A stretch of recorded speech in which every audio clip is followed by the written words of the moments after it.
సంగారెడ్డి పట్టణంలోని ప్రశాంత్ నగర్లో గల అంబేద్కర్ భవన్లో జమైత్ సద్భావన సంసద్ కార్యక్రమం నిర్వహించారు। ఈ కార్యక్రమంలో జమైతుల్ ఉమ్లామా నాయకులు, పలువురు మత పెద్దలు తదితరులు పాల్గొన్నారు। जो उन्नति की तरफ जाने का था वो पीछे जा रहा है।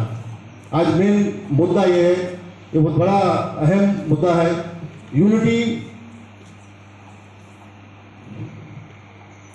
This concept for many years, India is a country where it is very clear to see unity in diversity because people of many religions, race, culture and traditions live together. So India एक ऐसा देश है जहाँ पे हर मजहब, हर traditions वाले रहते हैं और हम दूसरे मजहब को उतना मोहब्बत और प्यार से देखना है जितने हम अपने मजहब को प्यार मोहब्बत से देखते हैं। वो मेन कॉन्सेप्ट है आज, इसलिए ये बड़ा प्रोग्राम लाया गया है। और मुफ्ती असलम साहब ये मेरे को उम्मीद दिए हैं, तो तमाम जितने भी संगारेड्डी में हमारे दूसरे मजहब के लोग हैं उन सबको इन्वाइट करना है। मैं सामने लेके करा। मेरा नाम जावेद। हमें ये कोशिश करना है, नफरतों को छोड़ना है। हम हर मजहब से प्यार करना है और हम किसी को हम कुछ यहाँ पे भी हम ऐसा एक माहौल बनाएंगे कि हम नफरत को छोड़ने के माहौल बनाएंगे। बस इसीलिए ये मंच लगाया गया है। मैं और बोलने वाले स्पीकर्स बहुत है, इसलिए मैं गुजारिश करता हूँ एक अच्छा मैसेज एक 10 मिनट में दीजिए। लंबा मैसेज बेहतर, एक बेहतरीन मैसेज अगर आप 10 मिनट में देंगे, ये हमारे जो बच्चे हैं उनको जाना चाहिए। सो शुक्रिया अदा करते हुए मैं गुजारिश करता हूँ PC welfare all India national secretary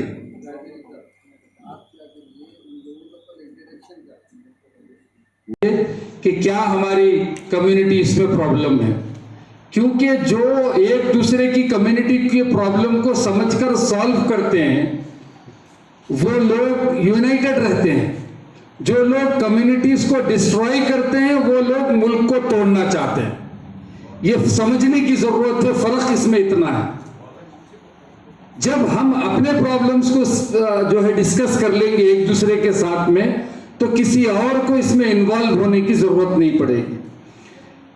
अगर कहीं हिंदू के ऊपर, कहीं क्रिश्चियन के ऊपर, कहीं दलित के ऊपर जुल्म होता है तो हमारी जिम्मेदारी है कि हमको आवाज उठाना चाहिए। हम खामोश नहीं बैठना चाहिए हमको, क्योंकि वो भी इस मुल्क का शहरी है, हम भी इस मुल्क के शहरी हैं।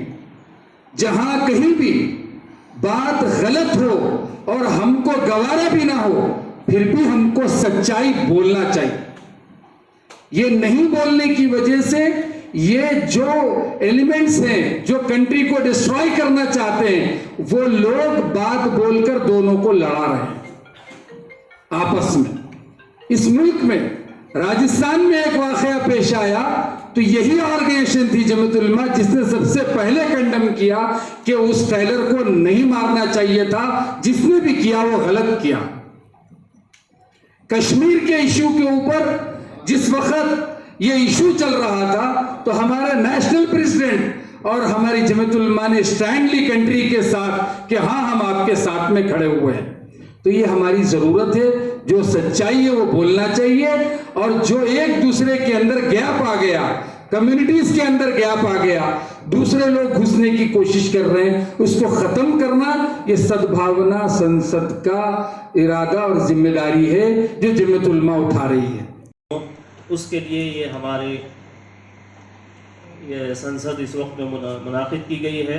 मैं आने वाले सारे मेहमानों का इस्तकबाल करता हूँ और इस वक्त में हमारे दरमियान में जमीयतुल उलमा जिसने एक बहुत बड़ा रूल पे किया है मुल्क की आज़ादी और मुल्क को तरक्की दिलाने के लिए, मुल्क के डेवलपमेंट में भी जमीयतुल उलमा का एक बहुत अहम रूल रहा है। और ऐसे ही जमीयतुल उलमा और उसके जो सबसे पहले नाज़िम उमूमी रहे हैं हज़रत मौलाना हिफ्ज़ुर रहमान साहब रहमतुल्लाह अलैह, हज़रत ने बाबा साहब अम्बेडकर के साथ रहकर संविधान की तैयारी के सिलसिले में बहुत बड़ा रोल अदा किया है। इस तरह से जमीयत मुल्क के आज़ादी के लिए भी और मुल्क की तरक्की के लिए भी। और इस वक्त में जब मुल्क में इंतशार हो रहा है, हमारा देश डिवाइड की तरफ जा रहा है, तो अब जमीयत फिर से मैदान में है, फिर ग्राउंड में आ गई है। अब इस वक्त में हमारे दरमियान में स्टेट के जनरल सेक्रेटरी जनाब मोहतरम खलीक अहमद साबिर साहब हैं दरमियान में। मैं हज़रत से बहुत अदब एहतराम से गुजारिश करूँगा, हम यहाँ आने वाले सारे मेहमानों का इस्तकबाल फूल पिना के करना चाह रहे हैं। हम चाह रहे हैं कि आपके हाथ से सबको फूल पिनाया जाए। एग्जाम्पल है जहाँ पे हम लोगों ने अभी आपके सामने सेट किया है, लेकिन फ्यूचर में हम लोग ये प्रोग्राम को एक 3 महीने 2 महीने के बाद वेल ऑर्गेनाइज तरीके से, अच्छी तरीके से पूरे डिस्ट्रिक्ट और मंडल ताल्लुके के लोगों को जोड़कर एक प्रोग्राम करेंगे। ये मौके पर जितने लोग यहाँ आए हैं, मैं मेरा स्टेट जनरल सेक्रेटरी और मेरे प्रेसिडेंट की तरफ से वो भी आना था, नहीं आ सके। मैं उन सब आप सबका शुक्रिया अदा करता हूँ, क्योंकि जितने लोग यहाँ हैं वो इस मुल्क के हिस्सेदार हैं। जो लोग इस मुल्क का दावा कर रहे हैं वो किराएदार हैं, हम लोग हिस्सेदार हैं, असल हिस्सेदार हम हैं। तो जमीयतुल उलमा आज के दिन इस प्रोग्राम करके प्रोग्राम पूरे मुल्क में एक संदेश देना चाहती है, मैसेज देना चाहती है कि वी आर ऑल वन, हम लोग एक हैं, एक यूनिटी के साथ रहना हमारा मकसद है। तो आज का जो हम लोगों ने 2-3 नारे चूज किए हैं, बच्चे पकड़े हुए हैं, हाथ में बैनर्स हैं, प्ले कार्ड्स हैं, जिन नारों को मैं आपको बात बताकर दूसरे लोगों से अपनी बात सुनूंगा कि हम जमीयतुल उलमा ने ये डिसाइड किया कि मानवता का राज होगा, पूरा भारत साथ होगा। ये हमारा स्लोगन, 2-4 स्लोगन है जिसको हम कर रहे हैं। नफरत मिटाओ, देश बचाओ। नफरत मिटाओ, देश बचाओ। हमारा संदेश सर्वधर्म सद्भाव, देश के सम्मान में, देश के सम्मान में, जमीयत मैदान में। जभी भी थी, अभी भी है, आइंदा भी रहेगी इंशाअल्लाह। नफरत की दीवारें तोड़ो, हिंदू मुस्लिम सिख ईसाई सबको जोड़ो। ये नारे हमारे, हम इसीलिए जो अंग्रेजों के खिलाफ लड़े थे, आज जो बीमार मानसिकता रखने वाले लोग हैं, चाहे वो कोई कम्युनिटी को हो, उनके खिलाफ लड़ने के लिए ये स्टार्ट है, या हम लोगों ने अभी इसको स्टार्ट किया है। ये बहुत लंबी लड़ाई है, हमको लड़ना है। और एक बात क्लियर कर दूं, ये मंच और ये जो प्रोग्राम है, किसी पॉलिटिकल पार्टी के साथ में हमारा अटैचमेंट नहीं है, और ये प्रोग्राम किसी पॉलिटिकल पार्टी के साथ हमारा नहीं है। ये सोशल ऑर्गेनाइजेशंस का एक यूनाइटेड प्रोग्राम है जो हम सब लोग मिलकर कर रहे हैं, इस मुल्क की अखंडता को और एकता को और भाईचारगी को बचाने के लिए। जैसे इससे पहले बीसी के जो जिम्मेदार थे और हमारे साहब ने एससी साहब की, एससी के जो जिम्मेदार, उन्होंने कहा कि हर जगह होना चाहिए, तो हम करने तैयार है। आप हाथ बढ़ाइए, हम 10 हाथ आपके साथ बढ़ाने को तैयार है। हम हर जगह, हर जिला, हर मंडल, हर गांव में करेंगे। शुक्रिया। भाई बहन सबको मेरे तरफ से आप ये है कि हमारे में जो सिख में जो अपने सामने नमस्कार बोलते हैं, वो हमारे वाहिगुरु जी का खालसा, वाहिगुरु जी की फतेह बोलते हैं। आज हमारे पहले गुरु नानक देव जी से लेके गुरु गोविंद सिंह महाराज तक 10 गुरु के बाद जो गुरु ग्रंथ साहब है हमारे, उनका जो आज पहला प्रकाश मना के आए, हम आज पहला प्रकाश है उनका, इनके तरफ से सबको लग लग बधाई आपको। उसके बाद जो हमारे गुरु नानक देव जी पहली पातशाही है, वो पूरे ऑल इंडिया में, पाकिस्तान इधर उधर सब पूरा पैदल यात्रा करे हैं। उनके साथ जो एक मर्दाना एक बालाना जो थे, एक मुसलमान भाई थे उनके साथ, जो दूसरे 2 हिंदू के थे। पूरे जब तक उन्होंने पैदल यात्रा करे, आज तक जहां जहां गए हैं, पाकिस्तान पूरा मक्का मस्जिद में भी जाके आए गुरु नानक देव जी हमारे।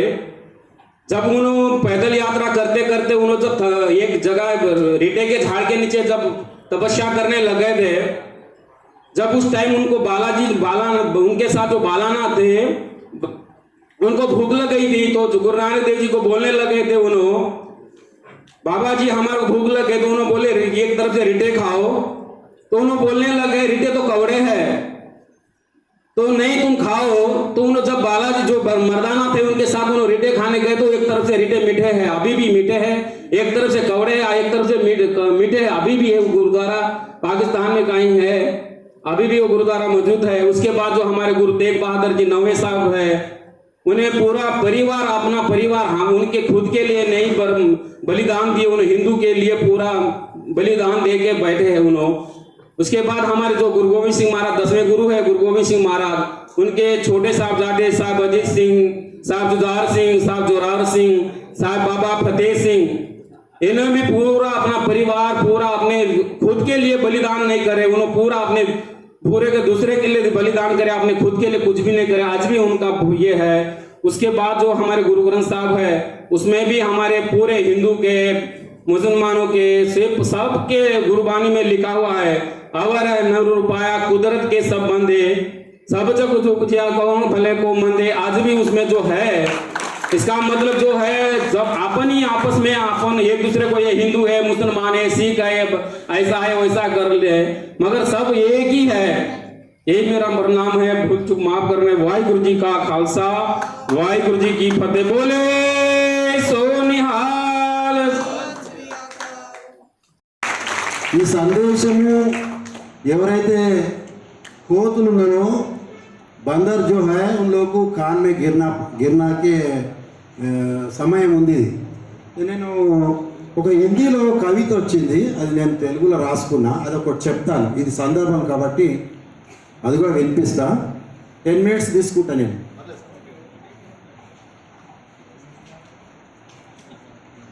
దేశం ఎటుపోతుంది అనేది అందరికీ, మనం తెలంగాణలో హిందీ వస్తుంది, ఉర్దూ వస్తుంది, తెలుగు వస్తుంది, అన్నీ అర్థమవుతుంది కాబట్టి నేను మాట్లాడుతున్నాను। కొంచెం లైటింగ్ పెడితే బాగుంది ఇక్కడ। नफरतों का दौर, नफरतों का असर देखो, जानवरों का बंटवारा हो गया, गाय हिंदू हो गया, बकरा मुसलमान हो गया, इंसानों का देखो हरे पत्ते भी परेशान हो गया, परिंदे भी हिंदू मुसलमान हो जाए, सूखे मेवे भी ये देखकर परेशान हो गया। न जाने कब से नारियल हिंदू, खजूर मुसलमान हो गया। जिस तरह रंगों का भी बंटवारा हो रहा है, हरा मुसलमानों का, हिंदुओं का लाल, लाल टमाटर गाजर हिंदुओं का हो गया। ये मुझे समझ में नहीं आ रहा है, तरबूज को किस हिस्से में बांटूं? ऊपर से मुसलमान, भीतर से हिंदू है। इंसानों का मानसिकता बढ़ना जगह संकुचित हो गया। अर्थమైంది అనుకుంటున్నా।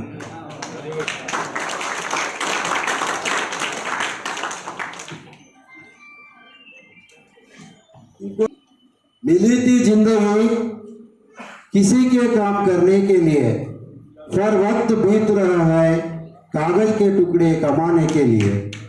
क्या करेगा इतना पैसा कमाकर, ना कफन में जेब है, ना कब्र में अलमारी। ये मौत के फरिश्ते भी रिश्वत भी नहीं लेता। Okay, thank you. ఈ దేశము నాది నాదని అనుకోవడమే తప్పు। ఈ భూమి మీద మనందరిది, ఎవడో చెప్తే, ఎవడో నీకు సర్టిఫికెట్ ఇస్తే భారతీయుడు అవుతామా మనం? ఎవరో సర్టిఫికెట్ ఇస్తే భారతీయులం అవుతామా? ఎవరి పని వాళ్ళని చేసుకుంటున్నాం, ఎవరి తిండి వాళ్ళు తింటున్నాం, ఎవరి కల్చర్ వాళ్ళు చేసుకుంటున్నాం। ఇది కాన్స్టిట్యూషన్ కూడా మనకు డాక్టర్ బాబాసాహెబ్ అంబేద్కర్ గారు కూడా ఆ కాన్స్టిట్యూషన్లో అందరికీ ఇది దిస్ ఈజ్ ఇండియా అన్నాడు, దిస్ ఈజ్ హిందూ దేశం అనలే, లేకపోతే ఇంకోటి అనలే, we the people of India అన్నాడు, దట్ ఈజ్ భారత్ అన్నాడు। నేను చాలా వరకు చరిత్ర మనలు చదవకుండా ఏదేదో వాట్సాప్ గ్రూప్లలో వస్తుంది ఈ మధ్యకాలం మనందరినీ కన్ఫ్యూజ్ చేయడానికి। మనం దానికి మేధావితనంతో కొట్టాల్సిన అవసరం ఎంతైనా ఉంది। ఈ మధ్యకాలంలో అన్ని మతాలు కూడా ఏం చెప్పినాయంటే ప్యార్ మొహబ్బత్ భాయిచారా అని చెప్పినాయి। ఇంతకుముందు మీరు అందరు చెప్పినట్టు బైబిల్ కూడా చెప్పింది నీ వలనే నీ పొరుగు వారిని ప్రేమించమని చెప్పింది. భగవద్గీత కూడా ఏమన్నది మానవ సేవ సర్వజనో సుఖినో భవంతు. ఈ కొత్త ఎవరు తెచ్చి పెడుతున్నారు విడదీసే మనుషులను అనేది మనం గుర్తించుకోవాల్సిన అవసరం ఎంతైనా ఉంది. ముఖ్యంగా ఈ దేశ స్వాతంత్రంలో కానీ అంతకుముందు ఏదైతే ఈ దేశాభివృద్ధికి ఏదైతే అందరు ఈ దేశంలోని మనుషులందరూ కూడా పాటుపడ్డారు. మనం ఇండియా గేట్ దగ్గర చూస్తే ఆడ మెజారిటీ ఆఫ్ ది సైనికుల పేర్లు ముస్లింలే ఉంటాయి. టిప్పు సుల్తాన్ను హీరోని నా దృష్టిలో ఆంగ్లేయులతో పోరాటం చేసిండు ఆయన. ఏమంటారు వాటిని తోపులను కనిపెట్టిండు ఆయన. సైన్స్ అంత మిలిటరీని తీసుకొచ్చిండు. మరి ఆంగ్లేయుల బూట్లు నాటినోళ్ళు దరఖాస్తు పెట్టుకొని పెన్షన్ వాళ్ళు ఈరోజు దేశభక్తులు అయిపోయారు. ఆంగ్లేయులతో పోరాటం చేసిన వాళ్ళేమో కాలేదు. మరి ఇది ఎవరు చెప్పుకోవాలి? మనమే చెప్పుకోవాలి. డాక్టర్ బాబాసాహెబ్ అంబేద్కర్ అన్నారు, రోజు మంచిది మనం చెప్పుకోకపోతే చెడ్డవాళ్ళు ముందు కనబడతారంట, సైతాన్లు ముంగడు కనబడతారంట. సో మనం చెప్పుకోవాల్సిన అవసరం ఉన్నది. ఇక్కడ ఈ మధ్య కాలంలో మరి కల్చరల్ వాటి మీద కూడా దెబ్బ పెడుతున్నాను. పేరు మాత్రం పార్టీ పేరైనా సంస్థ పేరైనా కానీ ఇప్పుడు నేను బీరాపురం మల్లన్న మొత్తం ఓం నమ శివాయ అంట. లేదు నువ్వు ఇదే అన్న. వాళ్ళు బార్డర్లో యుద్ధం చేస్తారు కానీ సమాజంలో ప్రతినిత్యం యుద్ధం చేయాల్సింది మనమే. ఇప్పుడు పిల్లలు బాగా మంచి గేయం వాడారు, అది చాలా అప్రిసియేషన్ చేయాల్సిన అవసరం ఉన్నది. ముఖ్యంగా నేను ఈ సభను కూడా పెద్దలకు చెప్తున్నా. ఇప్పుడు మన కల్చరల్ ఏదైతే ఉందో ఈ కల్చరల్తో పాటు social movement and political movement Muslim కమ్యూనిటీలో నేను తక్కువ ఉందని నేను గుర్తిస్తున్నా. దాన్ని కూడా పెంచవలసిన అవసరం ఉంది. సోషల్ మూమెంట్ రావాలి, పొలిటికల్ మూమెంట్ మీద కూడా పెట్టవలసిన అవసరం ఉంది. అలాగే మరి కాన్స్టిట్యూషన్ కూడా మనం దాన్ని ముందుకు లేవాల్సిన అవసరం ఉంది. కాన్స్టిట్యూషన్ కూడా ప్రతి ఇంట్లో ఉండాలి. నాకు భగవద్గీత ఉంటే దాని పక్క కాన్స్టిట్యూషన్ బుక్ ఉండాలి. ఖురాన్ ఉంటే దాని పక్క కాన్స్టిట్యూషన్ ఉండాలి. బైబిల్ ఉంటే దాని పక్క కాన్స్టిట్యూషన్ పుస్తకం ఉంటేనే మన హక్కులు మన రైట్స్ ఏదనేది పాలకుల ఏ విధంగా ప్రశ్నించవచ్చు, లేకపోతే ఇంకా సంస్థలు ఈ డిస్టర్బ్ చేసే సంస్థలు ఏవైతున్నాయో వాటిని ఏ విధంగా చేయొచ్చు అనేది మనం చేయాల్సిన అవసరం ఉంది. దేశభక్తి అంటే ఒక్క నిమిషమే. దేశభక్తి అంటే దానికి ఏమన్నది అర్థం నాకేం అర్థమైతే ఇప్పటిదాకా. దేశభక్తులు ఎవరు అసలు?